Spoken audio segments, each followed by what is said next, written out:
우리 서로 인사하겠습니다. 예수님 부활하셨습니다. 우리도 부활할 것입니다. 아멘. 예수님께서 죽음의 권세를 깨뜨리시고 무덤에서 나오셔서 부활의 첫 열매가 되셨습니다. 부활이란 것은 그냥 신앙적인 위안이 아니라 몸으로 다시 살아나는 거예요. 세상 사람들이 다 죽음에 대해서 공포심을 가지고 대하지만 참되게 믿는 자라면 우리 몸의 죽음에 대해서 그렇게 심각하게 여기지 않을 것입니다. 여러분, 죽는 거 두려워하지 마세요. 두려워하는 자에게 죽음이 장난치는 겁니다. 그래서 사망의 권세를 이기신 주님을 다시 한번 찬양합니다. 할렐루야! 오늘 주님께서 주시는 말씀은 누가 부활에 참여할 수 있는가? 라는 제목으로 준비해 봤습니다. 본문은 빌립보서 3장 10절에서 14절입니다. 내가 그리스도와 그 부활의 권능과 그 고난에 참여함을 알고자 하여 그의 죽으심을 본받아 어떻게 해서든지 죽은 자 가운데서 부활에 이르려 하노니 내가 이미 얻었다 함도 아니요 온전히 이루었다 함도 아니라 오직 내가 그리스도 예수께 잡힌 바 된 그것을 잡으려고 달려가노라. 형제들아, 나는 아직 내가 잡은 줄로 여기지 아니하고 오직 한 일, 즉 뒤에 있는 것은 잊어버리고 앞에 있는 것을 잡으려고 표대를 향하여 그리스도 예수 안에서 하나님이 위에서 부르신 부름의 상을 위하여 달려가노라. 아멘. 빌립보 교회에 쓴 이 편지는 옥중서신이라고 구분이 되고 있습니다. 로마의 셋집에 구금된 상태로 한치 앞도 미래를 볼 수 없는 그 상황 가운데서 사도 바울은 잠시 머물면서 개척했던 빌립보 교회에 대해서 참 궁금했고, 또 특별히 빌립보 교회가 핍박 가운데 있다는 소식을 들을 때 안타까운 마음으로 편지를 보냈습니다. 그들에게 왜 이 부활에 대한 내용을 강조했는지 여러분 아시겠어요? 그들 중에 얼마는 곧 순교할 것이고, 그리고 계속적으로 믿는 자들에 대한 핍박이 있을 것을 알고 있기 때문에 그렇습니다. 그래서 한 목숨 죽는 거 두려워하지 말고 정말 부활을 위하여 살아가라 하는 메시지인 것입니다. 여러분, 왜 지금 세계가 공황 상태에 빠져 있습니까? 패닉이란 말도 사실은 이 공황 상태에 빠지다는 뜻인데, 팬이라는 신의 이름이에요. 혼돈과 공포를 가져오는 신입니다. 여러분이 알고 있는 피터팬이라는 그 동화는 그 팬신을 그렇게 동화한 얘기입니다. 그래서 전설이나 동화도 참 조심해야 될 부분이 있죠.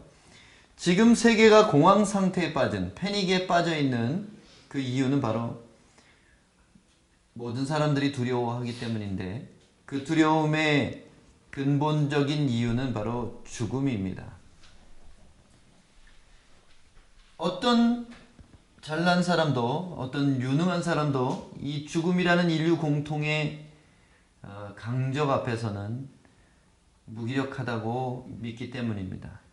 이 사망은 인류가 극복해낼 수 없는 인류의 최종적인 운명이기 때문에 그렇습니다. 고린도전서 15장 55절로 58절에 보면 사망아, 너의 승리가 어디 있느냐? 사망아, 내가 쏘는 것이 어디 있느냐? 사망이 쏘는 것은 죄요, 죄의 권능은 율법이라. 우리 주 예수 그리스도로 말미암아 우리에게 승리를 주시는 하나님께 감사하노니, 그러므로 내 사랑하는 형제들아, 견실하여 흔들리지 말고 항상 주의 일에 더욱 힘쓰는 자들이 되라. 이는 너희 수고가 주 안에서 헛되지 않은 줄 알미라. 아멘. 고린도전서의 이 부분 15장은 은사장 뒤에 있는 부활장입니다. 고린도전서 13장이 사랑장이죠. 12장이 은사장입니다. 은사 받고 은사 중에 최고의 은사인 사랑으로 살아가면 15장에 부활의 이상 없이 이르게 된다는 뜻이에요. 여러분, 고린도전서가 말하는 그 내용이 빌립보서와 마찬가지로 핍박받는 그리스도인에게 주는 기독교인의 참된 소망이 바로 부활이라는 메시지인 것입니다. 이 본문에 보면 사망이 독침으로 찌르는 것은 죄입니다. 사망은 사람을 찌르는 게 아니에요. 사망은 죄를 찌르는 것입니다. 그래서 죄의 문제가 해결되지 않은 사람이 죽는 거지.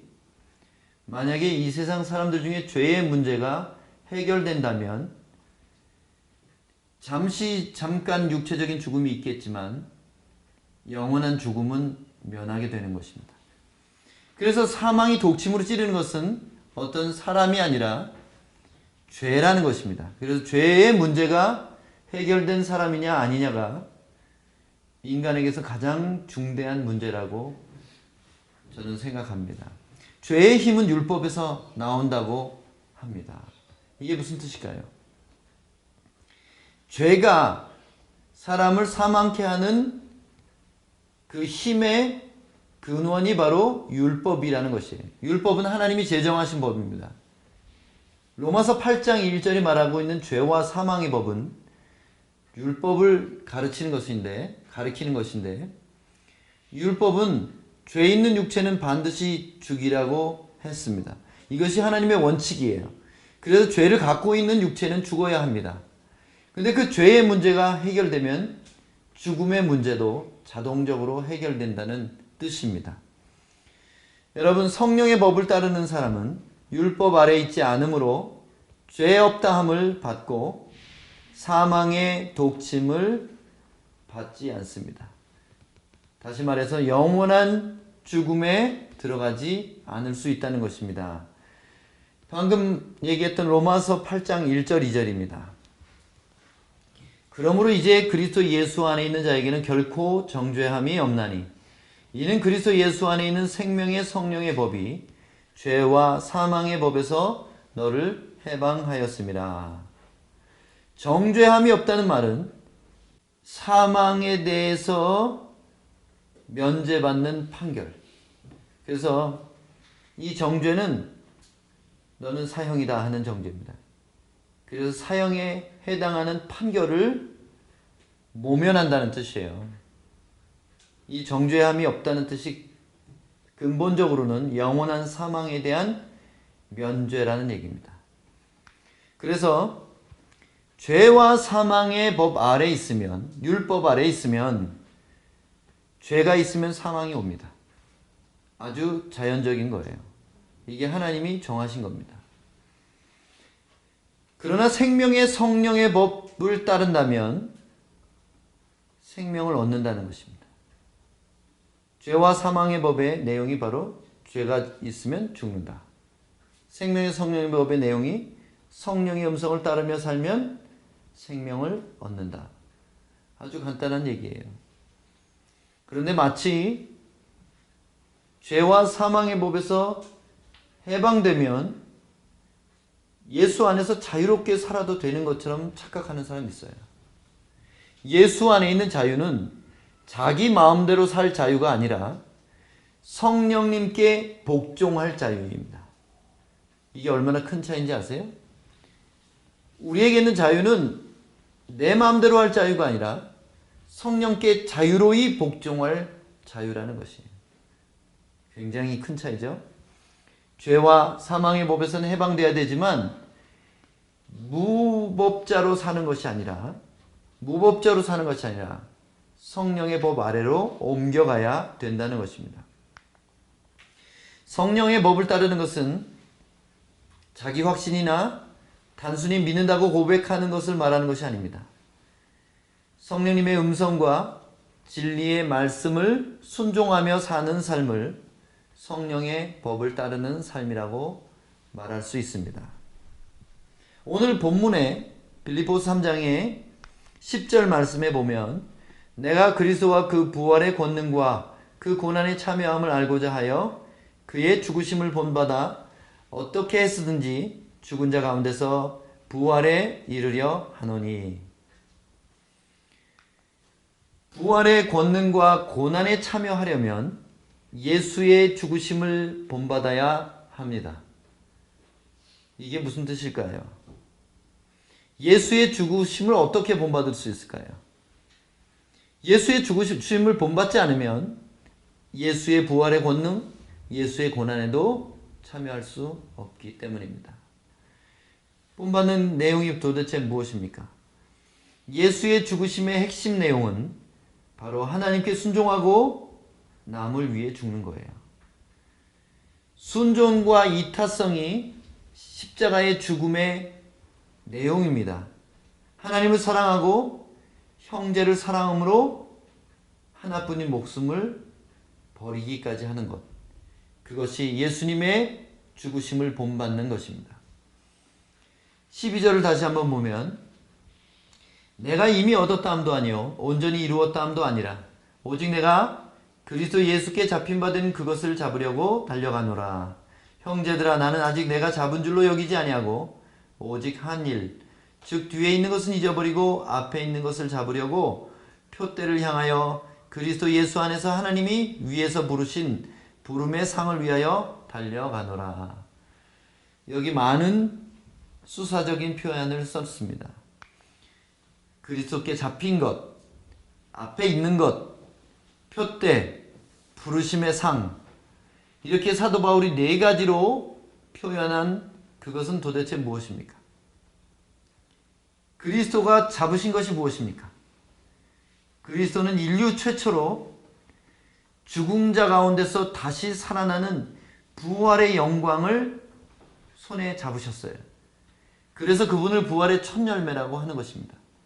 그리스도께 잡힌 것은 다른 것이 아니라 사망의 권세. 사망의 권세를 잡았다 하면 곧 부활을 얻었다는 뜻이에요. 동전의 양면과 같은 이야기입니다. 그래서 그리스도께 잡힌 것은 바로 사망의 권세요, 부활의 능력이라는 거예요. 앞에 있는 것은 무엇일까요? 우리는 믿음으로 거듭남을 경험했습니다. 그래서 우리는 부활의 약속을 받았어요. 그러나 온전히 이룬 것이 아닙니다. 사도 바울이 말한 것처럼 우리의 구원의 완성의 날은 바로 부활의 날입니다. 영으로 거듭났지만 계속해서 성품이 변화되는 성화의 삶을 순종함으로 살아내서 어느 한날 요단강가에 섰을 때 그 강을 능히 건널 수 있는 자격, 다시 말하면 부활과 영생에 들어갈 수 있는 자격을 얻느냐, 그것은 내가 믿는 이 믿음이 참된 믿음인가를 일생을 통해서 증명한 사람에게만 주어지는 면류관이라고 저는 생각합니다. 바로 앞에 있는 것은 아직 우리가 경험하지 못한 부활이에요. 그럼 표대는 무엇입니까? 표대는 다른 것이 아니라 다 똑같은 얘기예요. 우리의 목표점, 바로 부활과 영생입니다. 부르심의 상은 무엇입니까? 하나님께서 우리를 부르신 부르심의 최종 목적이 그리스도의 신부로서 그분과 함께 영생을 누리는 것입니다. 주 안에서 자던 자들이 일어나고 예수님이 재림하시는 그 시간에 살아서 순종하고 있는 사람들은 호련히 몸이 변화돼서 그들 모두 부활체로서 영원한 생명을 누리게 될 것이기 때문입니다. 이 네 가지 표현 모두가 앞뒤 문맥을 살펴보면 부활인 것이 분명합니다. 빌립보 교회에게 주고 싶은 메시지가 바로 그거예요. 나도 지금 로마 감옥에 갇혀 있지만 혹시 내가 사형될 수도 있지만 나는 내 앞에 있는 것을 잡으려고, 그리스도께 붙잡힌 그것을 잡으려고 내 표대를 향해서 오늘도 복음 전하고 최선을 다한다는 거예요. 복음에 목숨을 걸었던 바울조차도 이미 얻었다고 또는 온전히 이뤘다고 말하지 않았습니다. 여러분, 누가 주님의 은혜를 값없다고 말합니까? 값없는 은혜라고 말하지 맙시다. 우리 값없이 주신 이유가 공짜라서 그런 게 아니에요. 값을 도저히 매길 수 없는 너무나 비싼 그 대가이기 때문에, 그렇기 때문에 값없이 주실 수밖에 없는 거예요. 우리는 그것을 지불할 상상조차 할 수 없는 것이기 때문에 우리는 온 천하보다 더 비싼 값을 지불받고 구속되었습니다. 속량되었습니다. 값으로 사신 바 된 것입니다. 그래서 부활을 얻으려면 죽어야 됩니다. 일단 죽어야 부활이라고 말할 수 있기 때문에 당연하지 않습니까? 순종에도 또는 이타성에도 목숨을 걸지 않았는데 믿는다는 말로 부활을 선뜻 준다면 그것은 너무나 불공평한 이야기라고 저는 생각합니다. 은혜가 우리의 어떤 행동에 좌우되는 것이 아닌 것은 확실합니다. 은혜가 불가항력적인 것은 맞습니다. 그리고 구원의 능력은 100% 주님께만 있는 것도 맞습니다. 그러나 우리의 책임을 이야기하지 않는 기독교라면 우리는 세속적이 되고 곧 타락하게 될 것입니다. 오늘날의 교회의 모습들을 우리가 한번 돌아봐야 될 것 같습니다. 정말 이 부활을 믿고 있는가? 정말 내세 신앙을 확실히 갖고 있는가? 정말 초대교회 성도들처럼 죽음을 두려워하지 않고 예수님께 순종하고 형제들을 위하여 자기 목숨을 내어놓을 수 있는가? 만약 그렇지 않다면 우리는 복음적인 교회는 아닌 것입니다.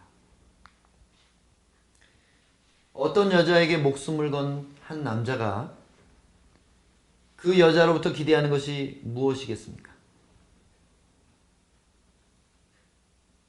똑같은 희생은 아닐지라도 적어도 같은 각오의 마음은 있어야 그 여자를 확신을 갖고 희생할 수 있지 않겠습니까?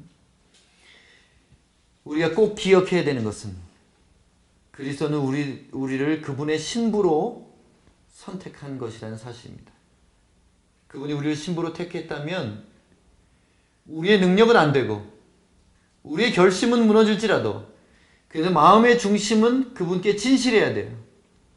우리가 예수님이 죽으신 그 이유를 깨달아서 그 죽으심을 본받아 우리 안에 있는 욕심과 우리 안에 있는 이기심을 십자가에 못 박지 않는다면 우리는 그분의 신부로 마침내 택정받을지 아닐지 알 수가 없습니다.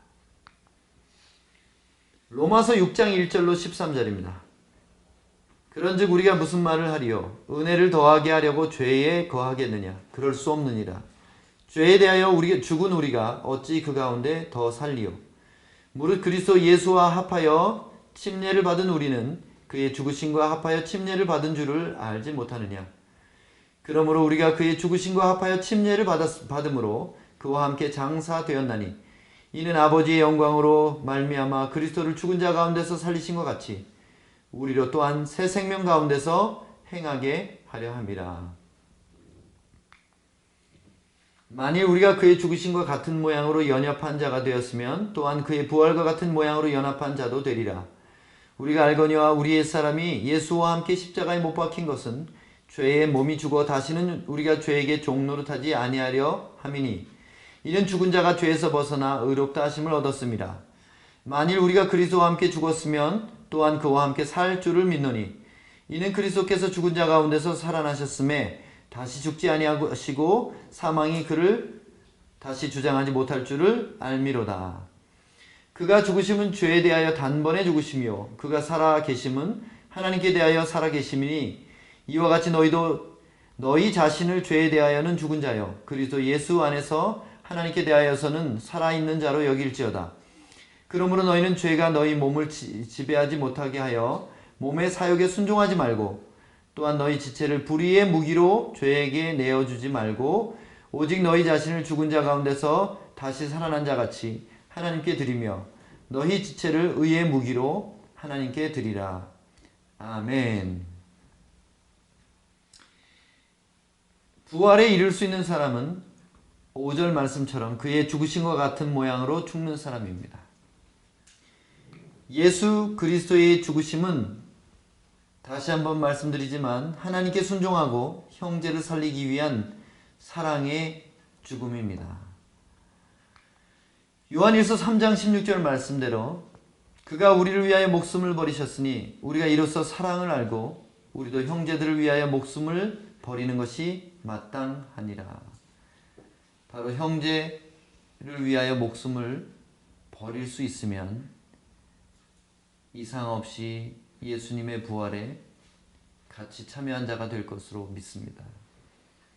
예수님은 사랑 때문에 죽으셨어요. 우리도 사랑 때문에 죽는 겁니다. 그것이 기독교인이 갈 유일한 길이에요. 그것이 십자가의 도이고 그것이 영생에 이르는 길이기 때문입니다. 내가 죽도록 충성하라. 그리하면 내가 생명의 면류관을 내게 주리라. 죽도록 충성하는 게 무엇입니까? 죽도록 예수님의 말씀인 사랑의 계명에 충성하는 것입니다. 부활은 아직 우리에게 잡히지 않은 표대입니다. 우리가 받은 은혜가 진짜라면 예수 그리스도의 본을 받아 같은 모양으로 살고 고난받고 죽어야 얻을 수 있는 마지막 상급인 것입니다. 마지막으로 여러분들에게 묻겠습니다. 여러분은 진짜 그리스도와 함께 십자가에 죽으셨습니까? 그렇다면 그리스도와 함께 부활한 인생을 살아야 됩니다. 옛사람의 고집대로 정욕대로 살아서는 안 됩니다. 하나님께 순종하고 형제를 위해 희생해야 됩니다. 그러면 마침내 최후의 몸의 부활도 얻을 수 있을 것입니다. 부활을 얻는 사람은 누굽니까? 바로 예수님의 공생애를 본받아 살아가다 예수님의 십자가를 본받아 죽는 사람입니다. 여러분 살 준비가 되셨습니까? 죽을 준비가 되셨습니까? 부활할 준비가 되셨습니까? 기도하겠습니다. 하나님 아버지, 오늘 말씀대로 부활에 참여할 수 있는 사람은 그리스도의 죽음을 본받아 옛사람이 죽어 장사 지낸 바 되고 십자가에 죽으시고 무덤에서 부활하신 예수님처럼 부활의 권능으로 주 앞에 살아가며 끝까지 순종과 형제 사랑을 지키다가 주님 앞에 가는 그 사람이 부활하는 줄로 믿습니다. 오늘 말씀을 듣는 어떤 분도 이 부활에서 떨어지지 아니하도록 끝까지 받은 구원을 이루시는 성령을 따라 살아가도록 그들 한 분 한 분들을 도와주시기를 원합니다. 부활하신 주님, 우리 마음에 다시 한번 부활의 소망과 권능을 주셔서 이 땅에 살면서 새 사람으로 예수를 닮아가며 살아갈 수 있도록 축복하여 주시옵소서. 지금 전 세계 코로나19 때문에 병상에 있는 고통받는 사람들과 또 유족들과 또 불안에 떠는 많은 사람들, 주님이 불쌍히 여기셔서 이제 이 전염병을 멈추시고 온 세상을 구원하신 예수님의 그 자비가 다시 한번 이 부활절을 계기로 전 세계에 임하게 하여 주시옵소서. 지금은 우리를 위하여 십자가에서 물과 피를 다 흘려 구원의 역사를 이루신 예수 그리스도의 은혜와 하나님 아버지의 영원하신 사랑과 성령님의 감화 감동 교통하시고 깨닫고 돌이키게 하시는 역사가 오늘 말씀 듣고 순종과 사랑을 결단한 모든 분들 머리 위에 이제로부터 영원히 함께 계시기를 간절히 축원하옵나이다. 아멘.